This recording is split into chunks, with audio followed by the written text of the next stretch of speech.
Hello, I'm Elena Sinelnikova, CEO of CryptoChicks and Metis Labs.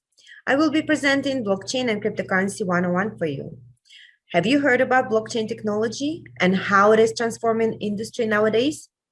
An amazing new technology that can be challenging to grasp.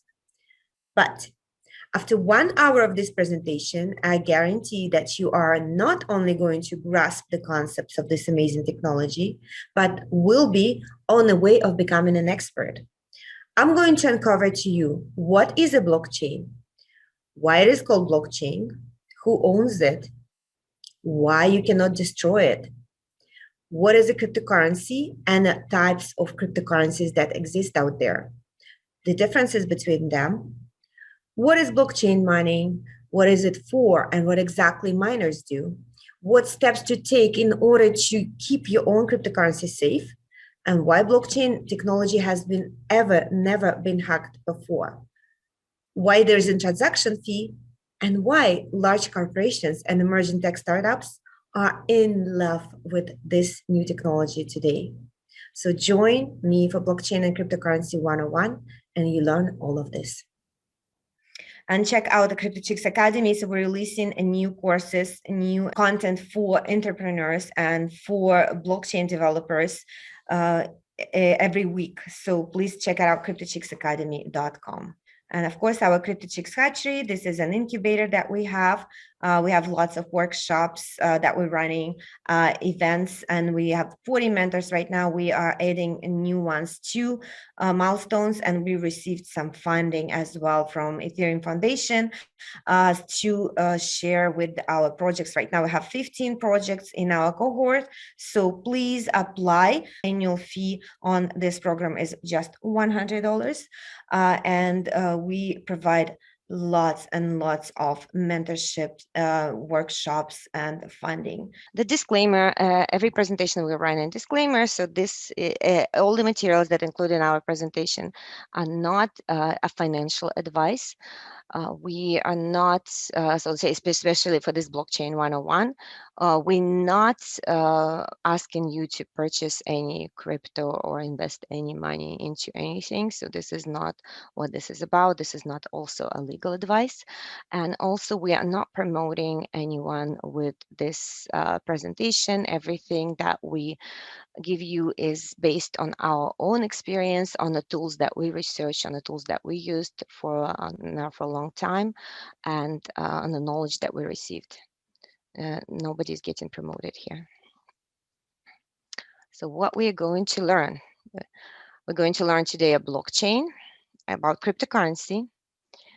Also, we're going to go through basics of cryptography, very easy. We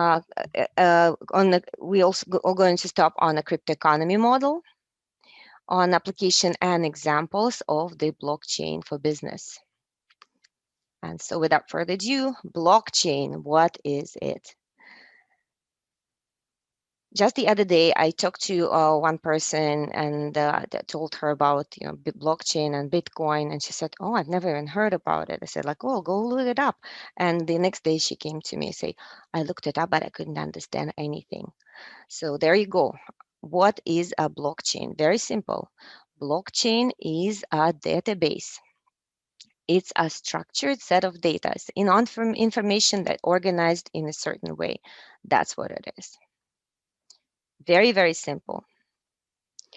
And you guys, I know that you deal with the databases every day. All social media, let's say all your pictures on the Instagram, they all stored in a database on Instagram server. Facebook, your posts, your pictures, everything is stored in a Facebook server. Server is a big, huge computer located somewhere in a secure building that owned by, Instagram, or owned by Facebook, or owned by Google, right? So this is what database is: a structured set of data on a computer. But how blockchain is different? As opposed to all this, Instagram, Facebook, Google, blockchain is a decentralized database. It means that it's not located on one computer, but on thousands and thousands of computers that are spread all over the world. So these computers belong to people like this. So like anyone can own the computer with a blockchain database. And computer where blockchain database located is called a node. So, and even you can be a owner of the node, and you can own the blockchain database. What do you need from that? In order to do it, you just download the program from the internet. And today we're going to be talking about Bitcoin a lot, because Bitcoin was the very first blockchain that was invented and that came to the existence, and that very successful and exists for 10 years already. So in order to own a node or be the owner of the blockchain database, all you need to do is go and download the application from the website. And after you download, you will have a files on your computer, and voila, you are owner of the blockchain node. And inside this database is a transaction ledger. It means, like, for example, for the Bitcoin, this is just a list of the transaction when people transfer in Bitcoin to each other from one account to another. In essence, that's what inside a Bitcoin database, inside these files. You can go, you can look into these files, you can see all these transactions, and you can be the owner of the node. And since all the computers that, people own these computers and they download in and they talk to each other, these computers as well, they are connected with something, right? So all these computers are connected with, and I ask, sometime I ask on my lectures. So right now, you can type in the chat what you guess how these computers are connected between each other. Now, computers that owned by people, that located in their homes, that talk to each other, how are they connected between each other? Just type it in the chat, and I would like to see answers from you. Type it, select to everyone, or you can send it to me. Doesn't matter. So how are they connected? Guys, I would like to see some answers here. And just a reminder, so blockchain is a database, that same database stored on all these computers belongs to people located in their home. Thank you, Dior. You said it through the network. Network, exactly. It's the network, but we all know this network. Just which network specific? It is a almost correct answer. So I want a little bit blockchain, P2P network, internet. Thank you so much. This is an internet. Yes, yes, yes, yes. Internet. So all these computers are connected with internet. The answer is very simple and obvious, right? So but the main thing about decentralization, that these computers are not belong to anyone, like any company in particular, and that's the power of it, right? So there's no company, there's no CEO that next day either going to die, or they close the company or sell the company, and then blockchain is going to end, right? So this is thank you, Sina. Whisper protocol. That's a great answer. So yes, so all these computers are connected with an internet. So you can imagine computers connected with the internet belong to people. There's no single party or single company that controls it. And let's imagine, so how you can even, influence, or let's say destroy the blockchain, right? So let's say that I'm a president of one country, um, and I say, my people are not allowed to use blockchain database anymore. And let's say that people comply, actually. And what is going to happen to the blockchain in this case? Yeah, did you see what happened? So here I'm doing back and forth. You already guessed what country I'm talking about. So what pretty much nothing happened to the blockchain, if even unless all presidents, all leaders of all countries are unite and going to prohibit blockchain altogether. In this case, maybe maybe we have, the blockchain is going to be affected. But when it's going to happen, when the leaders of all the countries agree between each other, I guess it's never going to happen. So pretty much the blockchain safe this way. But there is other ways that I thought how it could be destroyed, for example, like this. But even though if only one computer still survives, we still have a blockchain database. So pretty much the blockchain is undestroyable. So this is the power of this technology and power of it in decentralization as well. So blockchain, it is a database. Inside this database, and then we're talking about Bitcoin, is public ledger of the information. And this is decentralized. It's owned by no one, or at the same time owned by everyone. So everyone who can download, install it on your computer can own the database. All these computers are connected through the internet. And because of the decentralized nature of blockchain, it's nearly impossible to destroy it or prohibit it.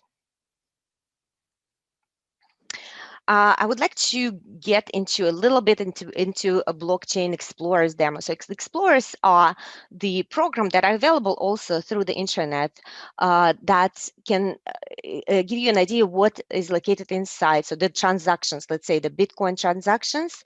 If you go to blockchain.com/explore, you can see all the transactions that are in a blockchain, in a Bitcoin database. You see, so these are the transactions. So let me just quickly refresh it. So these are the transactions that were made. Yeah, let's say so the time. So when people say, oh, Bitcoin was used to just hide, like by the drug dealers or by the the bad people to hide their money and then to put, but there's nothing more transparent than a blockchain. You can see every transaction, everything is very, very trackable. So that's why when people say that this is used by people who would like to hide their money, this is kind of a very laughable. So it's not. Oh, I see, and then there's a very big transaction that was just made, like $1 million. So that, there you go. And you can see all these transactions, but in this transaction, you see there's no personal information, right? So there's no personal information. This is what blockchain as well. It provides you anonymity, but nevertheless, you can track all the transactions in there. Police is doing that very well, by the way. So I worked for police for 20 years, and I know just recently I did, like last year, I did a workshop there, and they are doing very good job actually. Like there are applications that tracking very well all the transactions in a Bitcoin database. So this is a nonsense when people say this is untrackable. It's very, very traceable. There are other blockchains that exist, not only Bitcoin. And for example, here is Ethereum. Also, you can see all the transactions that were made in the last, like I said, 15 seconds. So you can also get all the transactions as well. Because this is very open, located on the people's computers, everyone can see it. So this is one of the powers of the blockchain. Going back to our presentation. Cryptocurrency, and that's bring us to the question what the cryptocurrency is. So cryptocurrency, this is a digital or virtual currency that is information of which is stored on a blockchain, and it's protected by cryptography. So yes, so digital money protected by cryptography and information of it located on a blockchain. There are lots and lots of cryptocurrencies and lots of blockchains available right now for you. We're going to cover a few of them in this presentation. And also how, like, why even, like, how even digital money is possible, right? Because nowadays there are 90%, 95% of all money are digital. So if you didn't know, all the banks that there's the cash is not, it's only 5% of the money. Now all the money, 95% of the money in the world are different. Oh, sorry, they are digital.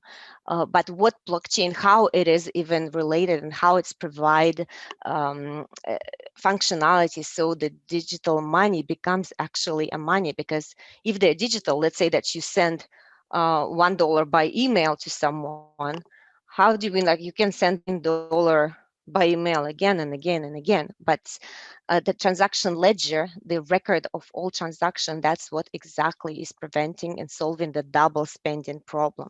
And that's how the money become money, because there's no double spending, because everything is recorded.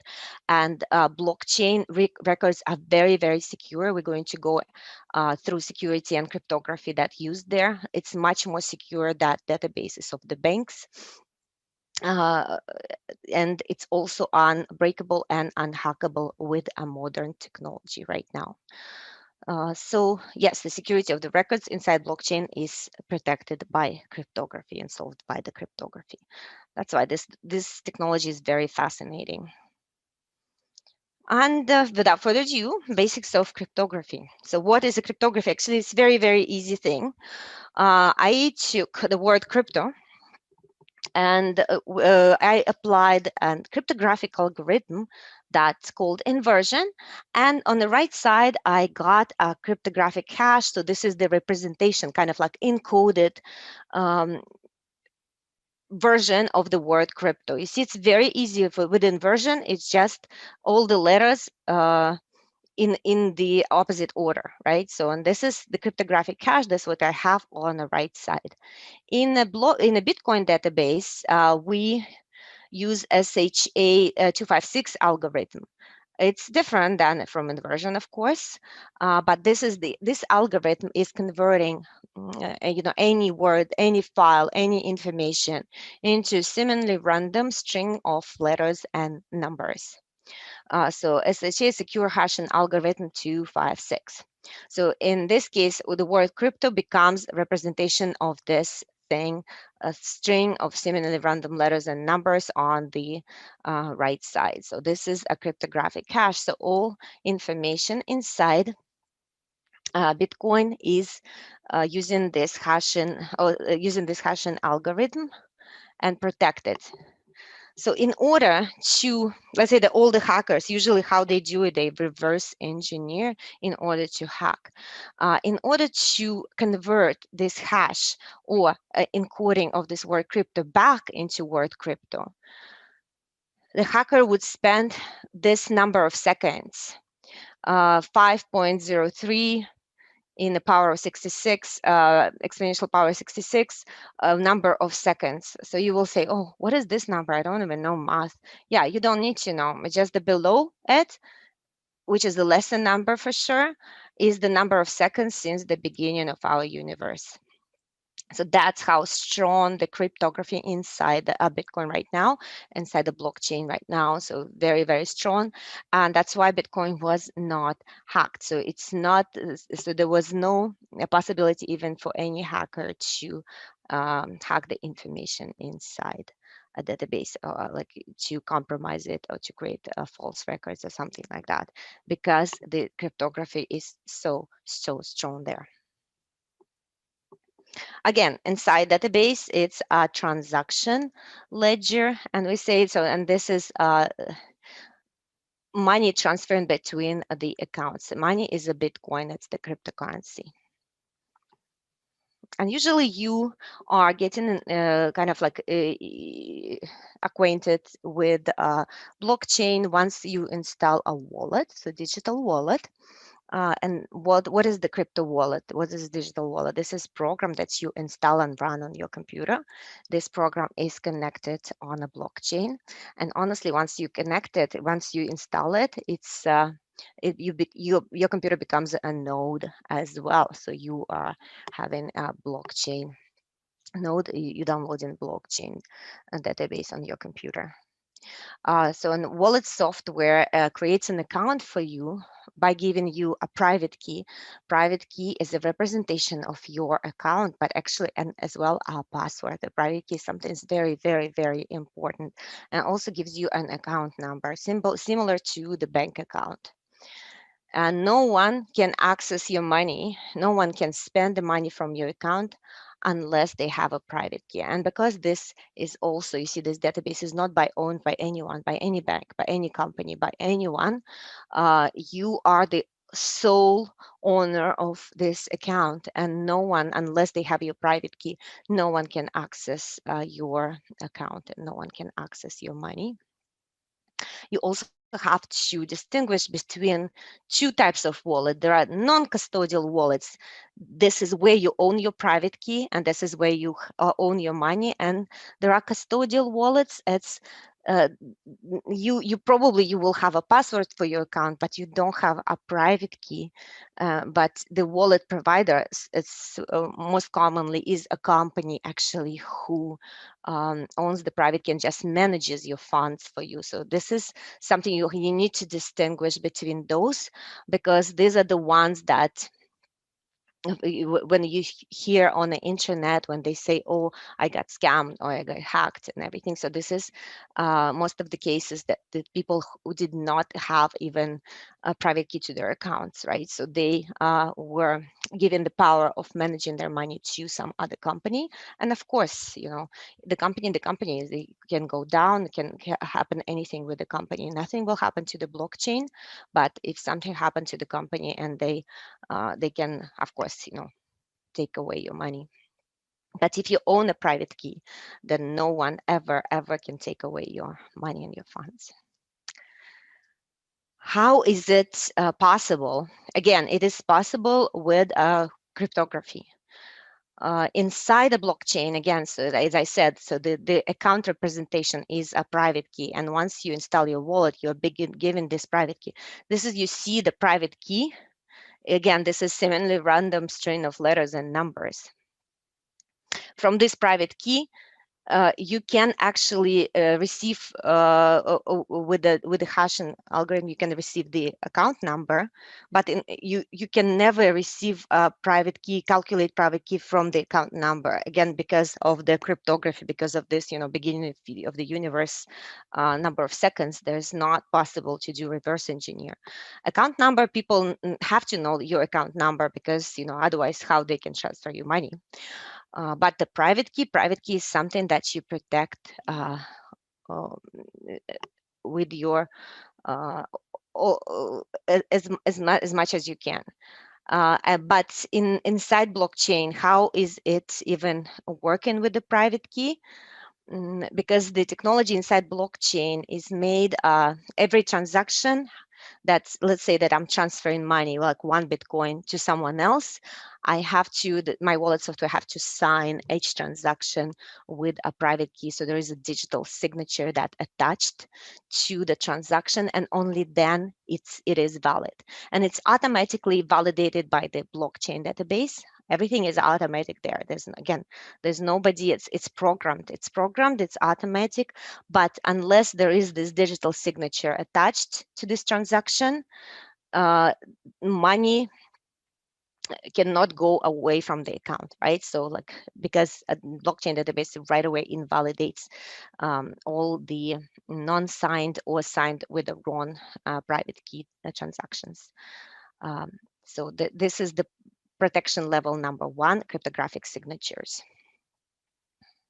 Protection level number two, it has something to do how is information organized inside. As we say that this is inside is a transaction ledger, but actually it's not stored as one long list of the transactions, but instead it is every few minutes it get organized into the blocks.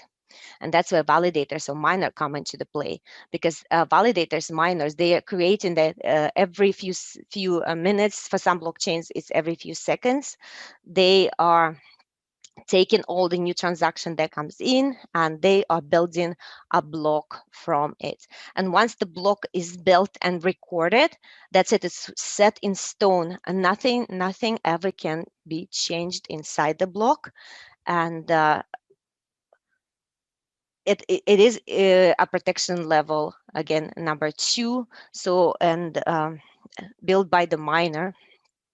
And inside the blockchain, there is this cryptoeconomic model that incentivize miners. That's, by the way, also the programs like a wallets that you can download and run on your node, which are building these blocks of information, which is collecting a transaction and building blocks from these transactions. And there is incentive penalty that allows miners to actually run these nodes and to want to run these nodes and to be incentivized to build a blocks. And the premise of it, miner has to do a significant investment for a chance of a reward, because every block that they build is getting rewarded. So with every block that they build, a new money getting produced. So that's why, for example, the Bitcoin miners, they are investing millions of dollars actually into equipment for a chance of a reward. So all of them, there are lots of miners in the network, they all competing for the possibility to build a block. And the first one who builds a block, the first one who builds the block of the transactions, getting a reward. Reward is quite substantial. We're going to show it to you a little bit later. It's quite substantial. So that's why everybody, all the miners, thousands of miners in the network, they are competing for this reward. So what this competition is about?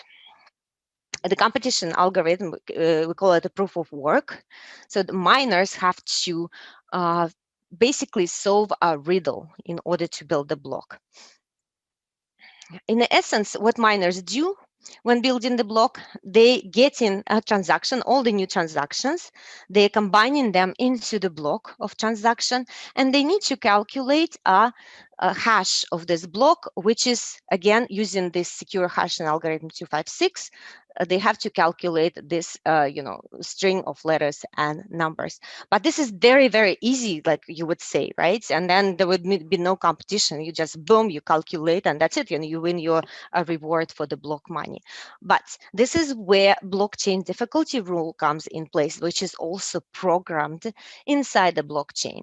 And right now in the Bitcoin, blockchain difficulty rule states that it has to start, so the hash has to start with 18 zeros. 18 zeros, no other hashes are accepted. So what miner has to do, miner has to guess the number, just the number that he needs to add to this block of transactions. So the resulting hash would have 18 zeros in front. So miners basically playing a guessing game.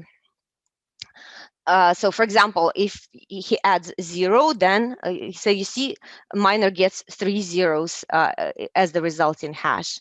Not good enough. We need 18, right? So, okay, let's try 1. Oh, 6 zeros. So getting close. That's good. 2. Oops, no zeros, and so on and so forth. Miner trying and trying and trying and trying numbers in a different order, maybe. It depends how he chooses, but until finally he gets this hash that is satisfied to the blockchain difficulty rule. And whoever first in the network, the first miner in the network that gets this correct hash, get a reward. Reward is 6.25 Bitcoin. So once miner builds a block and calculates the hash that is correct, miner gets 6.25 Bitcoin. Right now, Bitcoin worth, as of today, I think like about 20,000 Canadian dollars. So you do the math, that's how much the block costs. So for this money, there is lots of miners that are competing. And you probably even, received emails for some Bitcoin mining scams. That's how I tell them, like, would you like to invest into the Bitcoin mining? Bitcoin mining is a very legit business, but of course, if you're getting emails from people that asking you to invest into this, so most of the time it's a scam. We're going to be talking about it a little bit more as well when we get to the business that are running on the blockchain. So there you go. So once miner builds the block, the first one in the network of these computers builds the correct block, gets this reward. And that's why miners need all this money to invest into equipment, because remember how they are guessing the numbers. So they need all the power and all the computer power in order to fast loop through the numbers faster. right? So, and the ones that have, most money invested into this probably have the higher probability of winning this competition. So this is what miners do. And crypto economy model inside a Bitcoin, inside all the blockchains, it's very fascinating because you see, that's why we don't need any single company that supports all these computers or supports the miners, because this system is self-supporting. Right now, I took a period of time when Bitcoin was going down in the price. So you see, like, it was very kind of depressing moment for all the crypto community when all the crypto was going down and down. Right now, it's completely opposite. Right now, so Bitcoin is like crazy going up, but it's not the point. So I took this on purpose to show you that. How actually the crypto economy model inside Bitcoin works. Let's say the price is going down and down and down and down. But what this is a number of miners graphic. So this is number of miners. You see, so once the price, the number of miners was still going up in the network, it means that it was still worth for miners to put money into that in order to get the profit from mining, right? So, but at a certain point when Bitcoin went, let's say about, I don't know, 6,000, 7,000, maybe a little bit less, then for miners it became not as profitable anymore, and the number of miners started dropping from the network. So just people started closing their businesses of the mining, and they started dropping from the network. But what network did in a response, it's automatically adjusted a blockchain difficulty rule, right? So this is a blockchain difficulty. So once number of miners drops from the network, again, so this database is watches and seeing how many miners are there. So if their miners are dropping, a number of miners decreased, system automatically adjusted blockchain difficulty, and you see number of miners started growing up again, because since difficulty decreases, it became easier to build a block, so they could easier make this money, the block rewards. So the number of miners increases, and miner the ones that are creating those blocks. In the essence, they are creating the records, and that's how it's blockchain is solve this self-support problem without any single company regulating, sending people here, sending people there. So all automatic, all programmed inside. There you go. And even though the price of the Bitcoin was going down, the adoption was still going up, because you see the number of transactions was constantly going up and up and up in the Bitcoin database.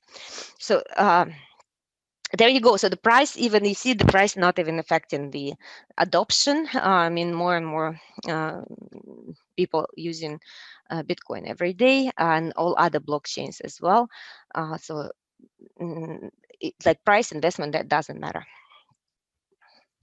But there's another level of protection. Why we are right now looking at all the levels of protection, and just to give you an idea how secure and how self-supporting the blockchain is inside out, and how it is supporting itself without any single party or in any single company doing that.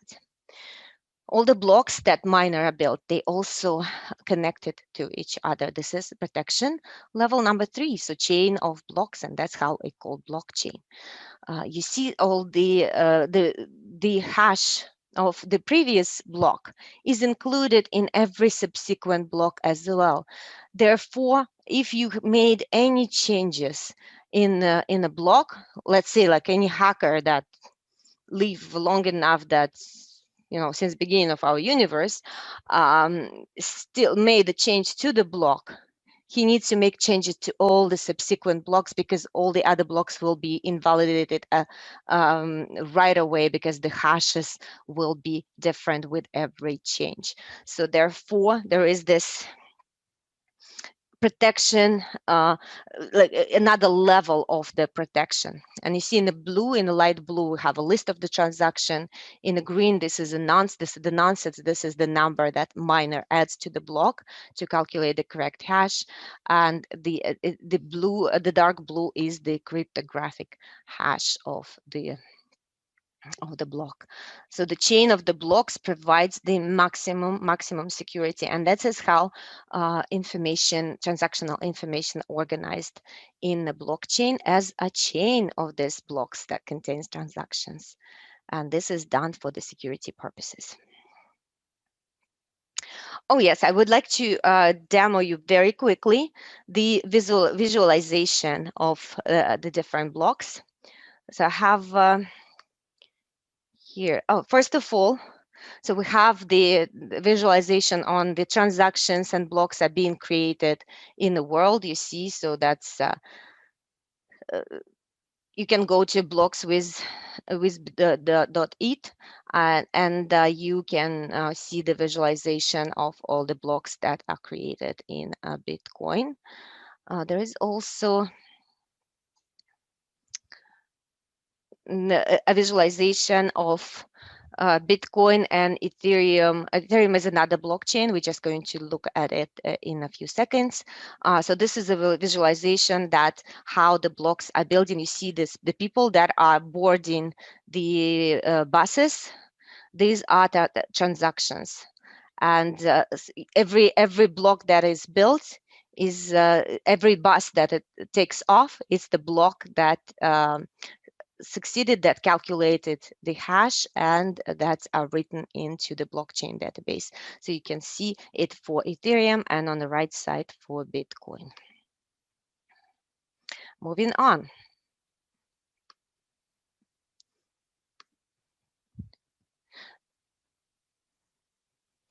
There is also a protection level number 4 in a blockchain, and this is a transaction fees. I get asked the question, why blockchain owners are so greedy that they need to charge a transaction fee for every transaction. It's actually is done for protection, again, for the protection of the whole system. Otherwise, if the hacker, let's say, if there's this if the blockchain has no fees, no transaction fees, then it's very easy to spam. You can just transfer money from one account back and forth between two accounts and spam the network very easy. That's why as the anti spam model, every transaction is cost money. It still costs, like, it's not like a bank fees, but hundreds times less, but there is a fee that still need to pay. But for the hackers, and for the spammers, it's actually a big deal. So they cannot create millions of records and transactions for free, right? So they need to pay for each transaction. And all the transaction fees are also going to the miners.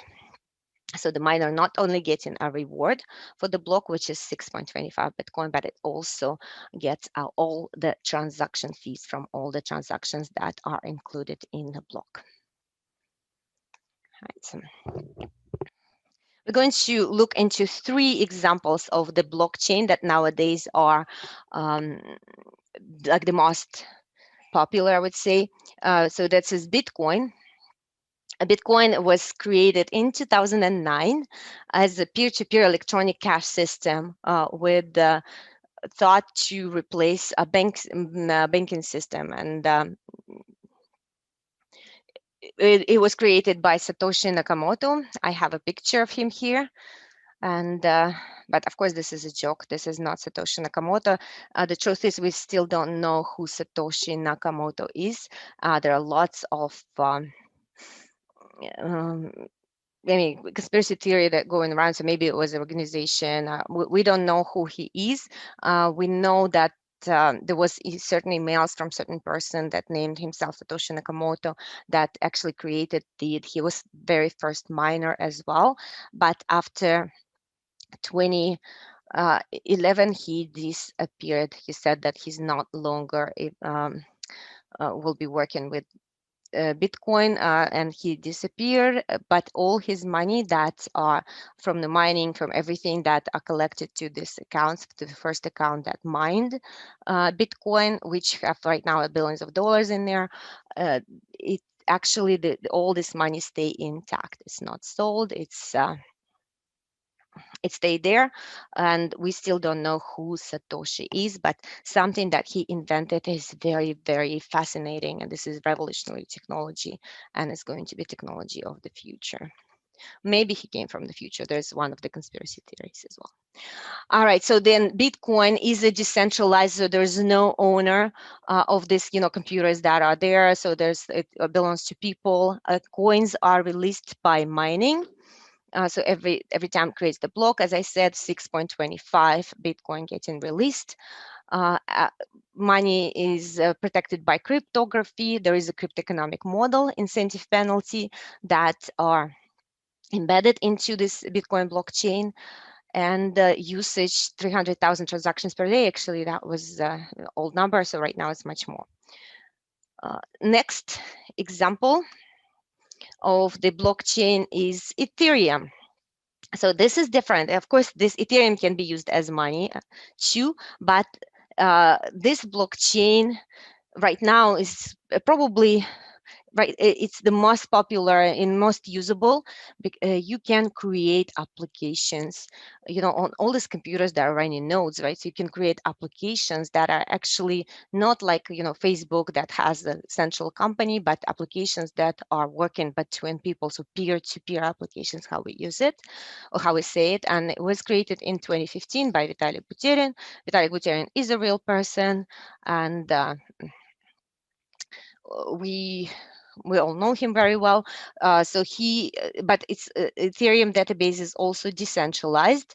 No owner, and coins released by mining, money protected by cryptography, and there is incentive penalty model, and coins released ETH. We call it ETH, released by mining as well. And Ethereum is also fascinating because you can program on this network. You can program your own cryptocurrency, and that's what companies right now is widely doing it, creating their own coins, their own currency, and using their own currency in their business. I'm going to be talking about that. The third one is Ripple. And this is, guys, you have to be very aware about the different blockchains that right now are getting released. You need to very much look into the details, because Ripple is different from the previous two. Even though it is called itself blockchain, and it's was released as the payment and currency exchange system, and was released for the banks. It was targeting the banks for the for the gross settlement and the currency exchange and remittance, but it is centralized because the coins are released by a company. And this is what, again, this is how it's different. So it's not decentralized, even though it's blockchains and the information inside is organized as a chain and protected by cryptography, but there's no cryptoeconomic model, and 60% of the coins that always will be owned by Ripple, which is a company. And so this blockchain doesn't have a decentralization power. Businesses that right now, that's very, very like first ones that came on blockchain technology. Mining, of course, we already talked about mining. This is real businesses. People are investing money into equipment. They are setting mining rigs. They are setting up in the countries where with the cheaper electricity. For the Bitcoin, it's a proof of work. Ethereum right now, it's a proof of stake. It's a difference. You don't need the power, but you will need to buy currency and put it as a stake, some kind of deposit, and then program automatically assigned using the probability factor, assign the right to do the block reward depending on how much you stake. So, and again, if you receive emails from people say that Bitcoin, or whatever it is, like crypto investments, give us your money and we will make you millions, and I made millions, such and such. Again, so the blockchain is very decentralized. You don't need to pay money to people, right? Because this is all automatic, all decentralized. So be careful to actually giving your money to strangers. If you do, like in any, like it doesn't even like blockchain, not blockchain, crypto, not crypto. If you giving money to strangers, you opening whole can of worms for scammers. So yeah, don't give away money. If you would like to purchase crypto or do your own mining business, please research, and also during our Q&A session, we can explain you a little bit more how it works, but don't give your money to strangers. Trading, because of the high volatility, and as well people are making, because the volatility of all cryptocurrencies very high, and also the cryptocurrencies are growing in price and maybe falling in price every minute. There is the whole business that around trading. There's traders that trade in cryptocurrencies, and they are, some of them making lots of money, some of them losing lots of money. So this is a trading, but this is another business that is built using a blockchain. Of course, the investments, also the business that built. So there are companies that actually invest for you, but again, our take on it, so you study, you invest, and you do your own investments. You don't rely on any company to do it for you, because this is not what blockchain is. Blockchain is all about decentralization, not centralizing all your money into some companies. Exchanges, there are companies that are exchanging your crypto for like, let's say, real money, US dollars, Canadian dollars, euros, any kind of. There are lots of them as well that are running. They are businesses, and we see again, every time in the news you see like, oh, I was scammed or was hacked. Some exchanges and their companies, their websites, they're getting hacked. But it's nothing to do with hacking a blockchain. It's nothing to do with hacking a crypto. It has to hack. It just has to do with hacking their own security of their website. So when you are on exchange, the rule of the thumb that you are don't leave your money on exchange. You transfer in and out, because you have your wallet. You can transfer money from exchange right away in 1 second, right? And same thing, you can transfer money to exchange. You do your transaction and you transfer money from it. You don't hold money there, so the website would not get hacked. Crowdfunding, as I said, on Ethereum, you can create your own cryptocurrency. We call it a token. And there's lots of companies that are selling their tokens. They are making the promises to their investors to that they do such and such project. They release their own cryptocurrency and they sell their cryptocurrency either on exchange or through the private sales, or they do let's say the airdrops. And they funding their business through these cryptocurrencies.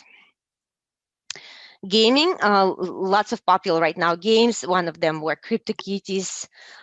You can create actually unique artifacts again on Ethereum blockchain. This technology allows you to create a digital artifacts, like how you paint a picture, but it's not a real picture, it's a digital picture. You can paint it there, but it's unique, and you can sell it you can sell, resell, own, and there is a value to this unique artifacts, and you can earn or trade them in the game. Financial systems, again, right now, there's lots of decentralized finance systems that are getting released. Same way we are doing borrowing, lending in the bank. Same way it's done right now in cryptocurrencies. People, again, some of the people earning lots of money, doing all this lending and borrowing, and it's called in a decentralized finance. And this is also very popular businesses right now. Registries, because of this openness, because you see all the transactions in the blockchain, blockchain database are very open. So it solves the problem of the registries, especially for the third world countries where there's no, let's say, land title registries or birth registrations or something like this. So this is already solving the problem. Or refugees system, because they are cross borders and the blockchains are cross borders, of course. So these systems are very popular and use the blockchain for the registrations on the blockchain. So this is, you don't need to use, any government or anything like this. You register on the blockchain and you can be accepted in every country.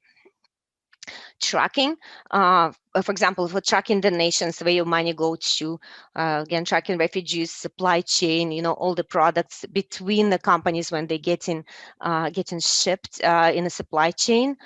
So the tracking is done through the blockchain, and this is very good use case for a blockchain right now. Voting, again, so if you do the voting, and especially the voting, it's independent, and it can be votes can be recorded and seen on the blockchain, and it's can make sure that there is no duplicate vote from the same person. So this is also a good use case for the blockchain. Intellectual property. So you can protect if you've created some kind of research or file or the picture or painting or, some digital art. You can register it on the blockchain and can prove that this is, you were the first one that registered it, because it's all trackable in there.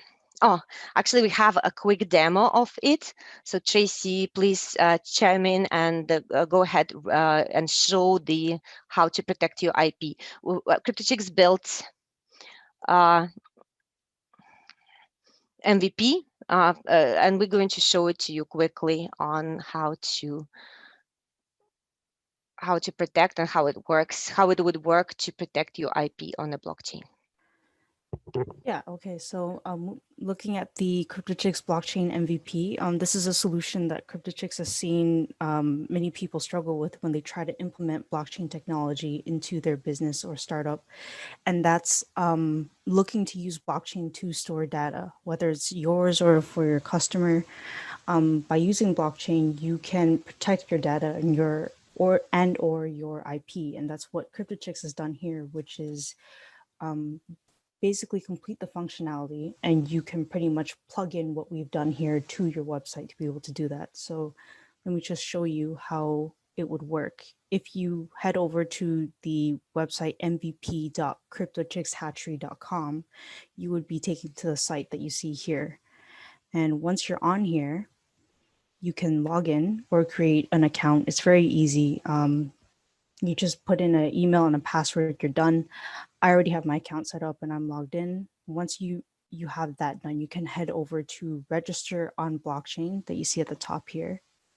Once you click on that, you can scroll to the bottom and pretty much do what you always see when you input data. Just upload some files. So maybe for you, it could be like customer orders if they're ordering something and you don't want to make sure people can see it because the customer can have sensitive information like their address, their phone numbers. You could put in your name.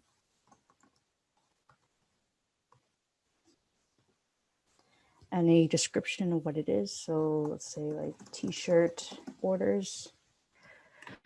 Then we click save to blockchain. It takes a bit of time.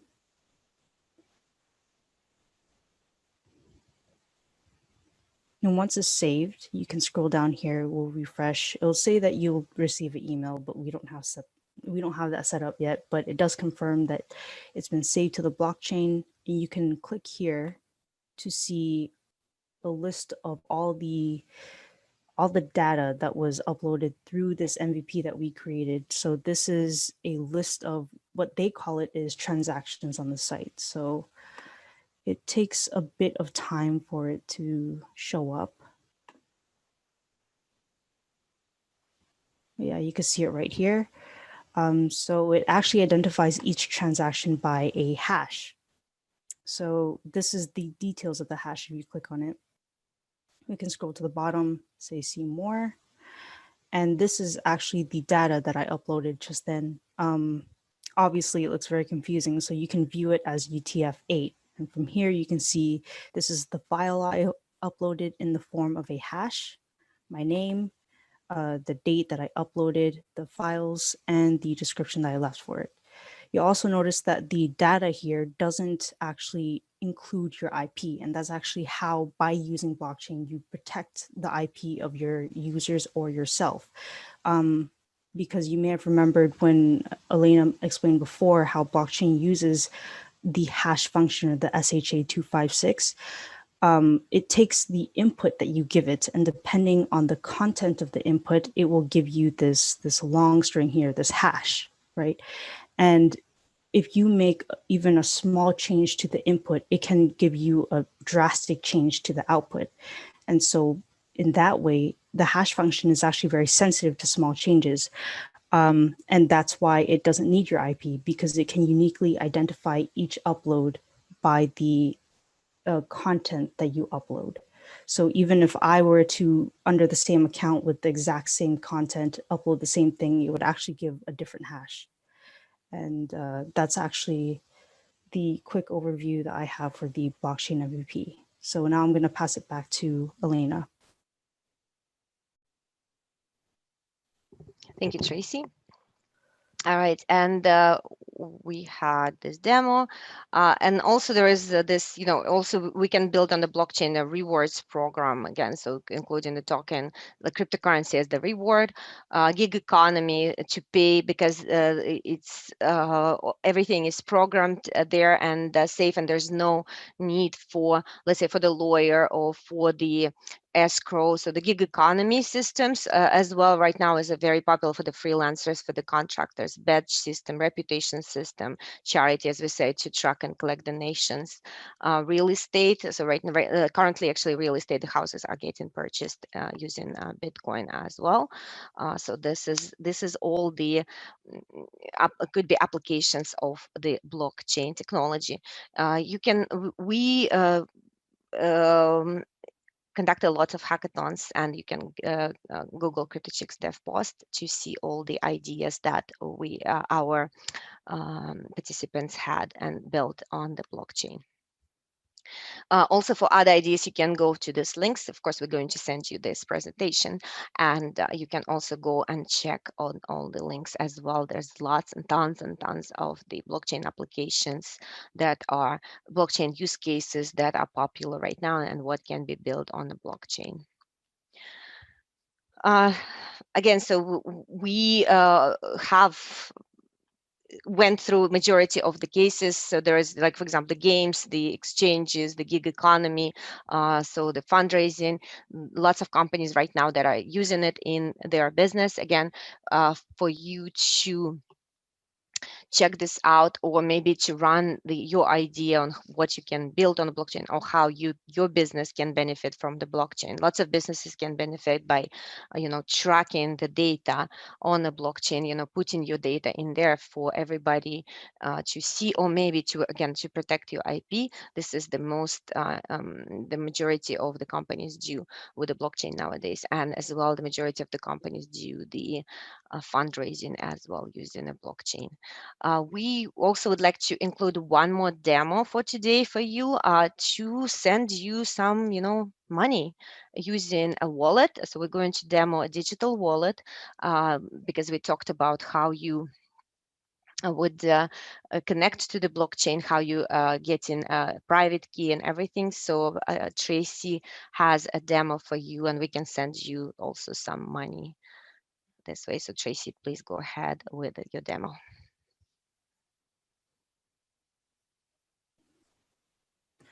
Okay, so just very quick, I don't know if we will have time to actually go through everything, but what I'm going to do is demo the Portis wallet, and actually, hopefully anyone who is able to follow along create a wallet themselves, and I will be able to send you some cryptocurrency. So you actually head over to wallet.portis.io. It will take you to a login page, but you can actually create the wallet very easily. So I don't know if you can see my screen here. Yep. Yes, we can see. Can you see the login page? No, login page we cannot see. Okay. Yeah, that might not be able to show, but it will take you to a login page. You will see at the bottom that it says to create a new wallet. It's very simple. You just put in an email and then a password, and you will have a wallet. Nothing else is really needed, and you will be taken to a screen that you see here. And also Portis wallet is non-custodial. That's where you actually have your private key. So you will have a possibility to actually using a menu to extract your private key, and you also can re-import your private key into other wallet software. But this wallet allows you to own your money, to have your money in your pocket. Go ahead. Yep. So hopefully you guys have a wallet set up. Once you do, if you are on the screen, you will see that you have some currencies on the screen, but not quite like mine. And that's because you will need to go to, at the bottom right, there's a menu button. So if you click that and scroll down, it will say show test networks. So by default, when you create your wallet, it's off. You will need to turn this on to be able to follow along. So you just click that there. I already have mine on. And that'll be done. And you can close your menu. So you'll be back on the screen and you'll notice that now you have all the currencies that I have. What we're going to be sending is Ropsten. So if you can just find it on your screen and just click on it. So like this, you will be taken to the screen here. It says send or receive on the Ropsten screen. You will click receive. And so here it will show you your wallet address. From here, you just click copy, and then your wallet's address will be copied, send it in the chat, and I'll be able to send you some Ropsten. Some ETH on Ropsten network. So this is some test cryptocurrency that we can send it to you so you can right away see it in your wallet. Yeah, so if you guys set up your wallet and you click on this receive, please feel free to send us over chat your account, and then we can send you the crypto. Can send you some money. You can also, because we right now maybe running out of time, we can do it on our QA session. You can also use our WhatsApp to send your address there. You can also do it by email, stay in touch at cryptochicks.ca, or you can join our QA session. Again, if I didn't say that, yeah. So we will be continuing right now our presentation, which is almost done. So if you guys are still working with your wallet and send your address, please do so in the chat and Tracy will send you money. All right, so how to buy, because this is the question that everybody asks us, so how to buy cryptocurrency right now. There is lots of trading platforms, and the one that we use, for example, it's a Kraken, and they just released information that they are selling crypto using a credit card, so you just can Google. It's kraken.com. This exchange we use for a long time now, and this is something that we recommend to use for you as well. Just recently, Wealthsimple and PayPal, they also introduced the capability for you to buy crypto, to buy Bitcoin, to buy Ethereum, and to invest. But be careful with those two, because right now, as of now, what they did, they are doing a custodial wallet. It means that they are storing this crypto for you, which is we say that, right? So remember, this is not, you don't own your private key. It's going to be in their wallet. And you also will not be able to transfer your money, like your digital money, your crypto, your Bitcoin, your Ethereum, to another wallets if you use Wealthsimple and PayPal. No, not many people know that, but we just telling you because we are the experts in this.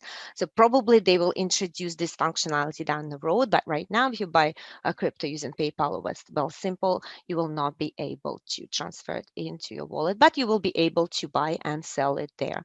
And because this companies are probably quite well off and maybe will not be crashing tomorrow, going out of business tomorrow. Maybe it's pretty safe to do it with them. But again, there is no guarantees. The guarantees would be if you have your own wallet, if you have your own private key and you own it, and this is then, set in stone, but not with the non-custodial wallets. So today we learned about blockchain, we learned about cryptocurrency, we went through the basics of cryptography, and we learned about cryptoeconomics model, and we also went through applications and examples of where and how blockchain is used. So at this point, I would like to say thank you to you. Thank you very much, everybody, and have a great rest of your day. Thank you.